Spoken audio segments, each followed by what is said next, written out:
एक अमीर आदमी था। उसने समुद्र में अकेले घूमने के लिए एक नाव बनवाई। छुट्टी के दिन वह नाव लेकर समुद्र की सैर करने निकला। आधे समुद्र तक पहुंचा ही था कि अचानक एक जोरदार तूफान आया। उसकी नाव पूरी तरह से तहस नहस हो गई, लेकिन वह लाइफ जैकेट की मदद से समुद्र में कूद गया। जब तूफान शांत हुआ तब वह तैरता तैरता एक टापू पर पहुंचा, लेकिन वहां भी कोई नहीं था। टापू के चारों ओर समुद्र के अलावा कुछ भी नजर नहीं आ रहा था। उस आदमी ने सोचा कि जब मैंने पूरी जिंदगी में किसी का कभी भी बुरा नहीं किया तो मेरे साथ ऐसा क्यों हुआ। उस आदमी को लगा कि भगवान ने मौत से बचाया तो आगे का रास्ता भी भगवान ही बताएगा। धीरे धीरे वह वहां पर उगे झाड़ पत्ते खाकर दिन बिताने लगा। अब धीरे धीरे उसकी श्रद्धा टूटने लगी। भगवान पर से उसका विश्वास उठ गया। उसको लगा कि इस दुनिया में भगवान है ही नहीं। फिर उसने सोचा कि अब पूरी जिंदगी यही इस टापू पर ही बितानी है, तो क्यों ना एक झोपड़ी बना लूं। फिर उसने झाड़ की डालियों और पत्तों से एक छोटी सी झोपड़ी बनाई। उसने मन ही मन कहा कि आज से झोपड़ी में सोने को मिलेगा, आज से बाहर नहीं सोना पड़ेगा। रात हुई ही थी कि अचानक मौसम बदला। बिजलियां जोर जोर से कट ढकने लगी।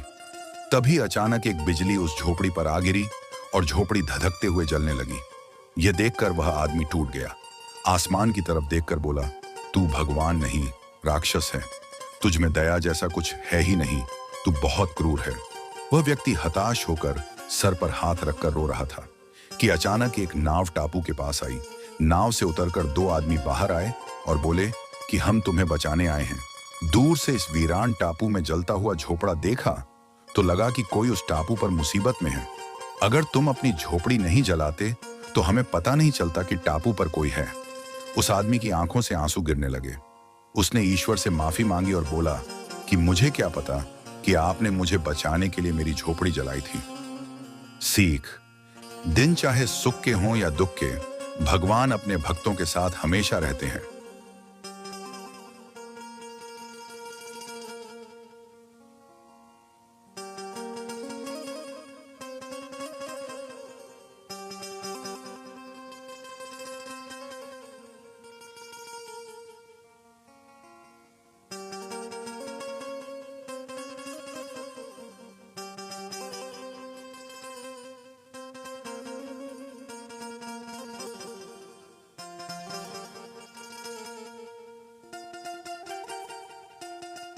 माँ बाप हमेशा उसे उसी नन्ही गुड़िया की तरह चाहते हैं, लेकिन अक्सर हम देर से समझते हैं कि माँ बाप की जगह कोई और नहीं ले सकता।